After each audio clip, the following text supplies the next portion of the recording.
The Archangel Chronicles 2, Chapter 12, False King by Raymond Collodi. Copyright 2025, all rights reserved.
Graham Havelock stood at the edge of the large marble table. Stretched out before him were the carefully unwrapped scrolls found at the top of the mountain, in the cave of St. Michael's. He stood, head down, hands behind his back, staring intently at the writings, reading glasses perched on the tip of his nose. Beside him were the direttrice, Alicia Vanini to his right, and Hassan, his assistant, on his left. They had been staring at the vellum scrolls intently for over an hour. "This is very strange," said Havelock, breaking the silence. He looked at the direttrice with arched eyebrows, framing a surprised face. "This first part is written in English, in modern cursive handwriting. But how can that be? The vellum appears to be quite ancient, as does the ink itself. This is simply impossible. And why does this particular passage recite verses from the book of Samuel?" He began to read aloud from the neat but faded script. "When Samuel grew old, he approached his sons as Israel's leaders. The name of his firstborn was Joel, and the name of his second was Abijah. And they served at Beersheba. But his sons did not follow his ways. They turned aside after dishonest gain, and accepted bribes and perverted justice. So all the elders of Israel gathered together and came to Samuel at Ramah. And they said to him, 'You are old, and your sons do not follow your ways. Now appoint a king to lead us, such as all the other nations have.' But when they said, 'Give us a king to lead us,' this displeased Samuel. So he prayed to the Lord, and the Lord told him, 'Listen to all that the people are saying to you. It is not you they have rejected, but they have rejected me as their king, as they have done from the day I brought them up out of Egypt until this day, forsaking me and serving other gods. So they are going to you. Now listen to them, but warn them solemnly, and let them know what the king who will reign over them will claim as his rights.' Samuel told all the words of the Lord to the people who were asking for a king. He said, 'This is the king who will rule over you and will claim as his rights. He will take your sons and make them serve with his chariots and horses, and they will run in front of the chariots. Some he will assign to be commanders of thousands and commanders of 50s, and others to plow the ground and reap the harvest, and still others to make weapons of war and equipment for his chariots. He will take your daughters to be perfumers and cooks and bakers. He will take the best of your fields and vineyards and olive groves and give them to his attendants. He will take a tenth of your grain and your vintage and give it to the officials and attendants, your male and female servants, and the best of your cattle, and the donkeys he will take for his own use. He will take a tenth of your flocks, and you yourselves will become his slaves. When that day comes, you will cry out for relief from the king you have chosen, but the Lord will not answer you that day." But the people refused to listen to Samuel. "No," they said, "we want a king over us. Then we will be like all the other nations, with a king to lead us and to go before us and fight our battles." When Samuel heard all of this, the people, what they said, he repeated it before the Lord, and the Lord answered, "Listen to them and give them a king." Alicia looked up from the table to her two companions. "Yes, very strange. A clumsy hoax or a joke, or neither. This is a mystery, but I am most intrigued by the other fragments found with this scroll. It looks like a correspondence between Strabo, the geographer, and Nicolaus of Damascus, a Jewish philosopher and biographer in Herod's court. If this is authentic, then it is something that has never been seen before. But how can this not be authentic on some level? We were all there when the tomb was opened. We all saw what was inside, and these scrolls, we know, came from that place. That had never before been opened," said Hassan. They looked down again to the scrolls of mystery spread out before them on the table and studied the fragments of the ancient letters. Email from Graham Havelock to Helena Focus, July 15, 2025. Dear Dr. Focus, I spoke about this to you this morning. I am sending you an appendix to the Archangel Chronicle scrolls I told you about. They were recovered from a cache of vellum scrolls from a sealed sarcophagus hidden in a cave in a mountain near an abandoned quarry in Abruzzo near Pescara, Italy. I'm attaching my translation of them, plus a scanned copy of the originals for your review and comment. Please see the attached appendix. Regard, Graham Havelock. Appendix 3, the Strabo Nicolaus letters. The 5 letters that follow were recovered from a cache of vellum scrolls from a sealed sarcophagus in a cave in an abandoned quarry in Abruzzo by Dr. Graham Havelock, the direttrice Dr. Alessia Vanini, and my postdoctoral research fellow, Dr. Hussein Hassan, in June 2024. Carbon dating and paleological analysis placed the scrolls in the late 1st century BCE or early 1st century CE, consistent with the lifetimes of Strabo of Amaseia and Nicolaus of Damascus. While no ancient author mentioned correspondence between them, the tone, the vocabulary, and the historical references match both men's known works. These letters are presented here in translation. Letter 1. Strabo to Nicolaus.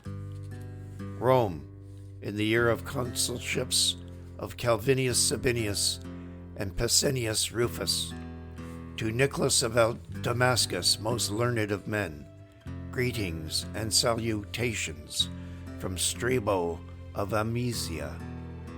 You may know me for my writings, which I believe have come to your attention. Enigmatic Historica, a history in 47 books, covering events from the fall of Corinth 150 years ago to our time.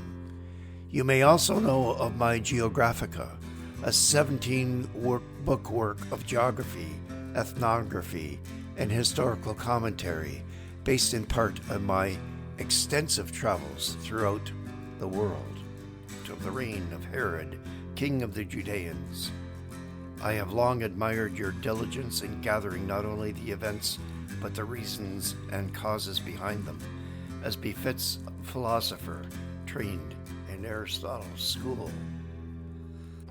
Yet my own inquiries, while arranging the geography of Syria for my Geographica, I have brought to me reports from Sidon, from Berytus, and even from Egypt, that speak with bitterness of Herod's heavy levies, his rebuilding of cities with Greek colonnades, and his closeness to the Roman will. Some say that in securing his throne, he brought ruin upon much of his house, even those of royal blood. I write to you, therefore, not in the spirit of accusation, but in the search for truth, which cannot be drawn from one spring alone. You have been immersed deeply in the king's counsels. I would know whether his harshness was born of necessity or ambition. And if necessity, then whether it was for Judea alone or for the peace of the whole province under Rome. Your reply will aid me not only in the matter of Herod's rule, but in the understanding of how a small but strategically placed kingdom may serve in the architecture of empire. Farewell, Strabo. Letter 2, Nicolaus to Strabo, Jerusalem, the same year. To Strabo, most acute examiner of the world's compass, greetings from Nicolaus, servant of history and of the Muses. You write as one who seeks the clear channel in a river muddied by many streams. Permit me, then, to set forth the matter plainly.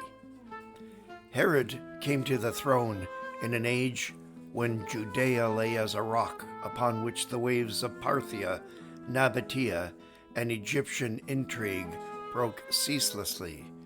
The sons of Hyrcanus and Aristobulus contended like wolves for a carcass, and the land was torn between factions, some crying for the Hasmonean priesthood, others for alliance with Rome.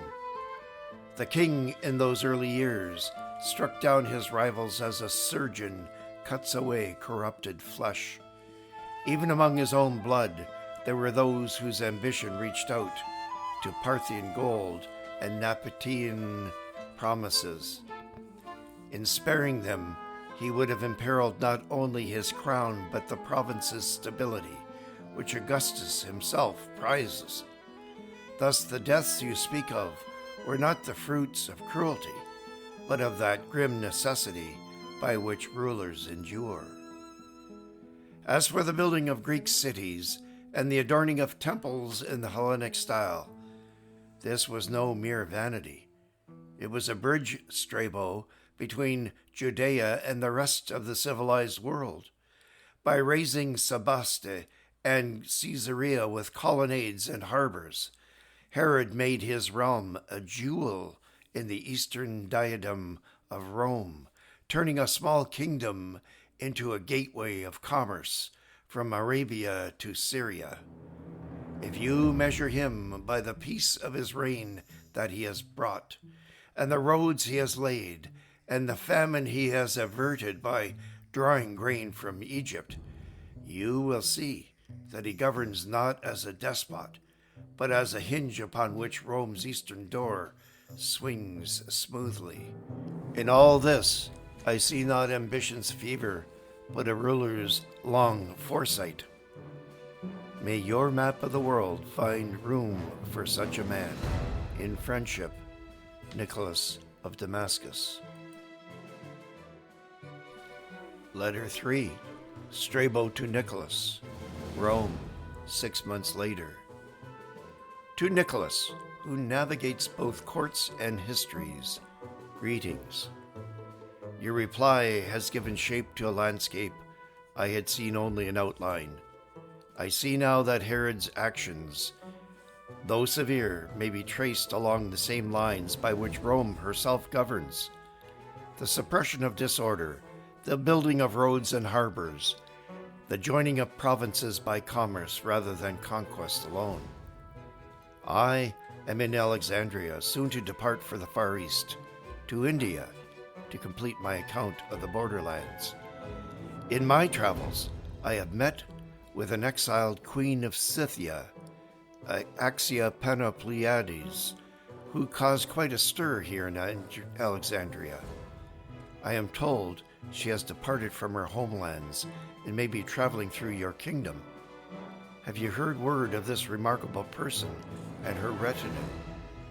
When I return, perhaps you will tell me whether Herod treated with her as an ally or sees her as a threat, for such matters belong not only to politics, but to the very drawing of the map.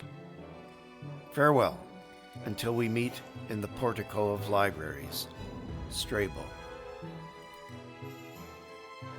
Letter 4. Nicolaus to Strabo. Rome, date obscured. To Strabo, whose measures of the earth encompass both her mountains and her men, greetings. You inquired some time ago about the Scythian queen, Axia Panopliades, and whether the king Herod had reckoned her friend or foe.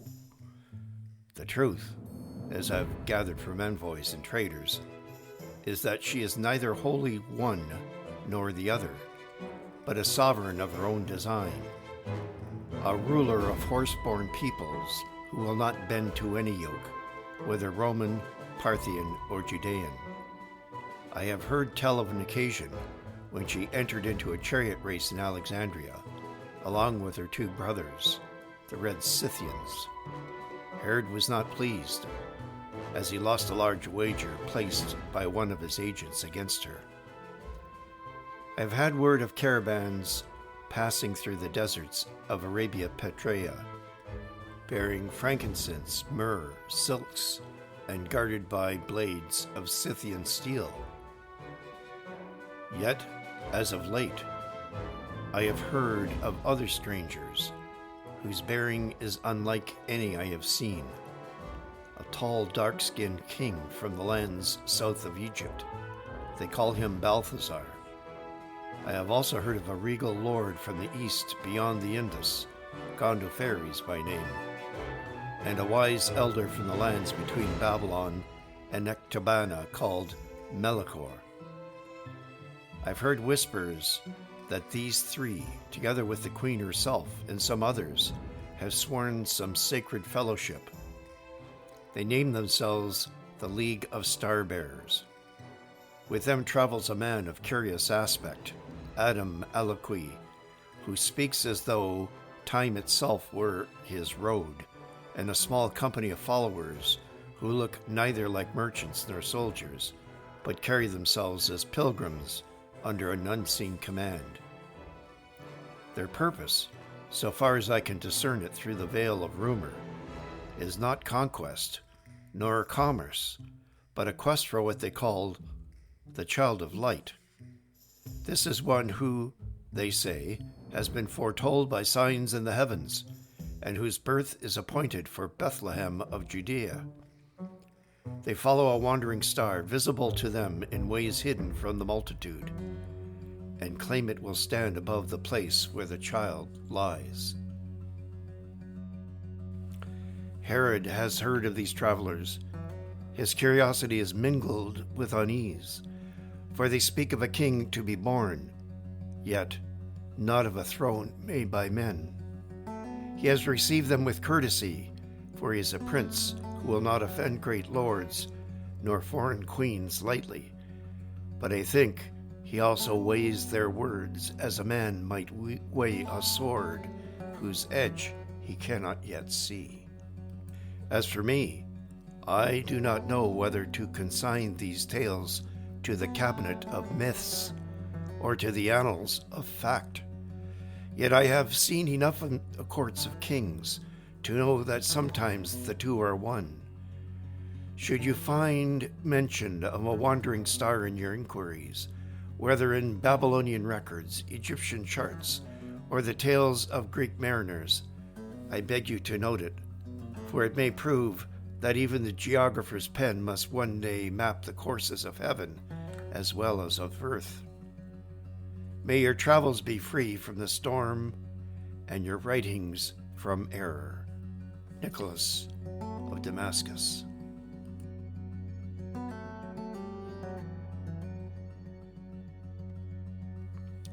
Letter 4. Strabo to Nicolaus. Alexandria in the consulship of Marcus, Plautius, Silvanus, and Sextus Apuleius. To Nicolaus, who walks the narrow road between the courtier's prudence and the historian's truth. Greetings. Your last letter reached me as I prepared to cross the sands into Egypt's south. Now, return to Alexandria, and again within the shade of the library's porticos, I set down the matters I have learned that may bear upon your star-bearers and their celestial guide. I myself encountered these star-bearers when we traveled with esteemed Senator Publius Fabius Honorius and the Philosophia Sophia of Alexandria, whom you are acquainted with. I will tell you about them. We took a strange voyage to India through the old Greek trade routes on a diplomatic and naval expedition. While in the lands of the Indus, I became acquainted with one of the great kings there, called Gondophares, also known by the name Gaspar. While staying at his capital, Taxila, an imposing, wealthy, and learned place, we were most surprised to meet the Scythian queen, Axia Panopleides, and her husband Arsalian, a mysterious magus of the fire temples, Melchior, a princess from one of the lost cities of Alexander in the high mountain passes of India, a strange master of eagles, and a mysterious stranger calling himself Adam. The great King Gondophares left his kingdom to his brother and joined them. They embarked with us as we sailed along the new trade routes over the sea to Aksum. There we were greeted by another king, Balthasar. He also saw this star and joined the quest to follow it with the others. They formed an association they called the League of the Star-Bearers, and took an oath to follow the wandering star that only they could see. It was all quite extraordinary. They insisted that their way back must be through the deserts of Arabia to Arabia Petra, and thence to Judea. We parted ways with them as we returned to Egyptus, sailing up the Erythraean Sea to Berenike, and thence by caravan to the Nile, and returned with a trade expedition back to Alexandria, loaded down with silks, spices, frankincense, myrrh, ivory, and many other treasures from the Far East. Merchants in the emporium at Alexandria were astounded with this new source of trade and wealth. We all lost contact with the star-bearers when we left Aksum, and they disappeared into the dark night on the Erythraean Sea, sailing towards Arabia. I have written this to make inquiries about whether you have heard any more of them. We are concerned for their safety, but could not persuade them to come with us back to Egyptus. I am comforted by your account of their presence in Judea. I am also most anxious to get the account of their journey and what they found. I have thought much about them since our parting. On our return to Alexandria down the Nile, we stopped in Memphis. Among the temple scribes there, I examined records that reach back 1,000 years before the founding of Rome. They spoke of certain wandering fires in the heavens. These are not planets known to the Greeks, but sudden stars appearing without warning and fixed for a season in a single part of the firmament. The priests claim such lights have heralded the birth or death of kings. One tablet, weathered but still legible, told of a flame that appeared above the eastern horizon, unmoving for many nights, in the reign of a pharaoh whose name is lost to us. From Babylonian merchants now resident in Alexandria, I heard another tale. A sect of skywatchers near Sippar, who keep to the old Chaldean methods. They say a star of uncommon brilliance has lately been seen in the western sky, not rising and setting as others do, but holding its place as if watching the earth. To most, it is nothing, but to those trained in the ancient and reckoning, it is a sign of a world-changing birth. These accounts I offer without judgment, yet it is curious that they agree with the report you send of Balthazar, Gondophares, Melchior, and Queen Axia, whose company seeks a child. If such a star can be seen only by some, or perhaps recognized by only those prepared in spirit, then it would explain why the multitude pass under it unaware, while the star-bearers bend their entire journey to its course. As for this Adam Aliquis you mention, the man who speaks as though time were his familiar path, I do not know whether to place him in my charts or in the poet's realm. Yet I confess, Nicolaus, that a geographer's work is not only to trace the mountain and rivers of the known world, but to mark the places where the known gives way to the unknown. Perhaps these travelers walk precisely upon that frontier. If fate permits, I would speak with them, should their road ever bring them to Egypt's harbors. A journey guided by the earth's features, I understand. One guided by the heavens, I wish to see with my own eyes. Until that day, may the gods grant you both clarity and discretion. Strabo of Amaseia.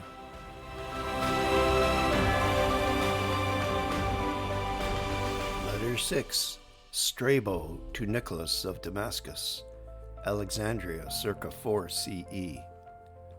To Nicolaus, philosopher and historian, greetings from Strabo of Amaseia. I have received your volumes on the reign of Herod, and I have read them with admiration, for your prose is elegant and your learning vast.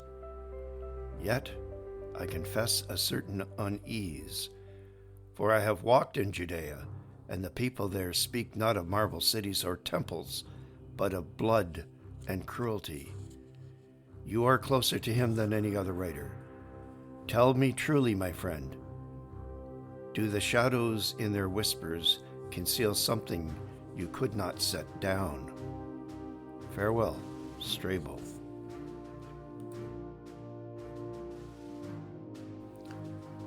Letter 7. Nicolaus of Damascus to Strabo, Jerusalem, circa 4 CE. Strabo, wise geographer, you ask what the people whisper. I will tell you, though it may burn my soul to write it. Yes, there are shadows in Herod's reign, shadows deeper than the marble foundations can conceal.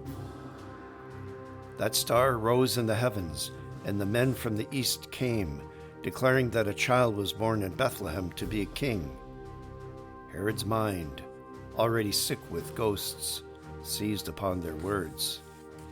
That night, before my very eyes, he summoned his Gallic captain and ordered the slaughter of all male children 2 years and younger in Bethlehem. I pleaded. I threw myself at his feet. He struck me aside like an insect. And so the soldiers went, and the night became a chorus of mothers' cries. Do you understand, Strabo? I cursed him in my heart. My patron, my king, I cursed him as a butcher. But I cannot write it, not in my histories, not while Rome still calls him friend and Augustus honors him as an ally. To inscribe the truth is to sign my own death warrant. Therefore, I am condemned. My pen praises him while my memory burns. May these words never leave your hands. Nicolaus. Letter 8. Strabo to Nicolaus of Damascus. Alexandria, many months later. Nicolaus, your words chill me more than the snows of Armenia. I have walked among the villages emptied by famine, but to hear of babes struck down by an order of a king is a horror beyond measure. You say your ink is bound by fear, yet ink endures where voices fade. One day, perhaps, others will preserve what you have whispered, for though kings command, time itself obeys no man. I shall not betray your confidence, but I will remember. Farewell, Strabo. Letter 9. Nicolaus to Strabo. Undated fragments torn at the edges. The cries still haunt me, Strabo. I hear them in the silence of the night. Marble cannot cover the blood. History cannot silence heaven. The mothers of Bethlehem wove their lament into the very earth, and the earth itself remembers. If I die with this secret, let the God of Israel judge me, for I held my tongue when I should have thundered. Our Hebrew scriptures say, a voice was heard in Ramah, Rachel weeping for her children. Nicolaus. Appendix 4. Fragments from Strabo's Geographica. Book 16, sections 4.12 to 4.16. On their property and customs. The Nabataeans are a people well-to-do and very frugal. A few are rich in silver and gold, but neither use gold nor silver vessels, but only earthenware, nor do they have many slaves. They are in general pure in life, and the law does not permit them to accumulate property, but rather the property is held in common. They have no wine, and drinking is punishable by death. They make public sacrifices and hold banquets in groups of 13, with 2 men to attend upon each group. Geographica, Book 16, Chapter 4.26, on Kings and Government. They are governed by a king, and he is responsible to the people. If he misbehaves in any way, he is punished by them. The king's resources, too, consist of what is common property, and the revenues are distributed among him and his relatives, the king receiving only so much more as to enable him to maintain his dignity. Geographical, Book 16, Chapter 4.21, on their way of life and military strength.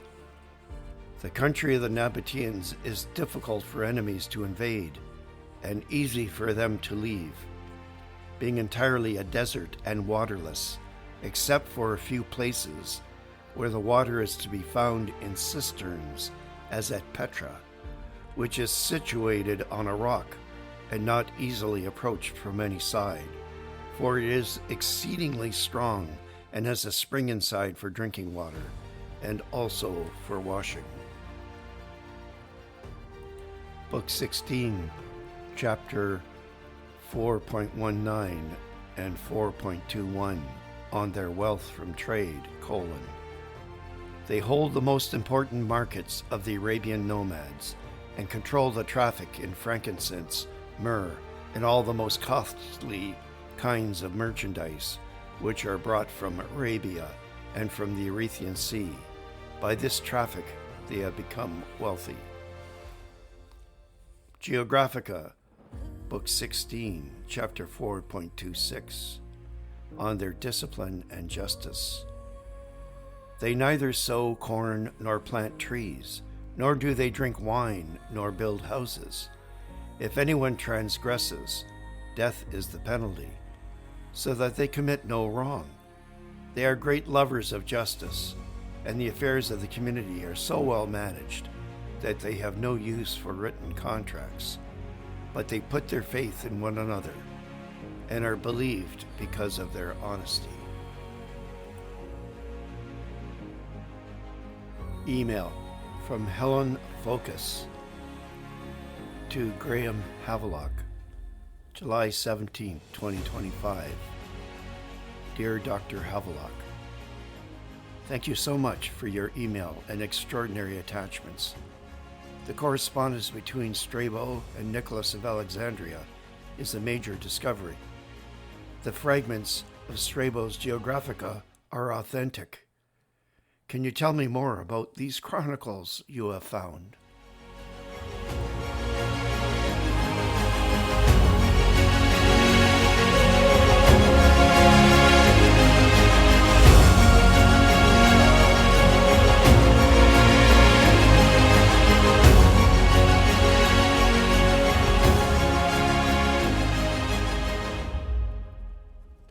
Music for Chapter 12. From Epidemic Sound, Desert Wind by John Algar. Desert Nights by Mike Franklin. Desert Highway by Ariel Verse. Desert Caravan by Ludwig Moulin. Silk Road Caravan by Constellat. Shimmering Sands by John Bajork. No Rest for the Weary by Anthony Earls. A Hero Will Know by Bonnie Grace. From AED Records, Save the World and Quest. From Twins Music, Rise. Archangel Chronicles 2 by Raymond Collodi. Copyright 2025, all rights reserved.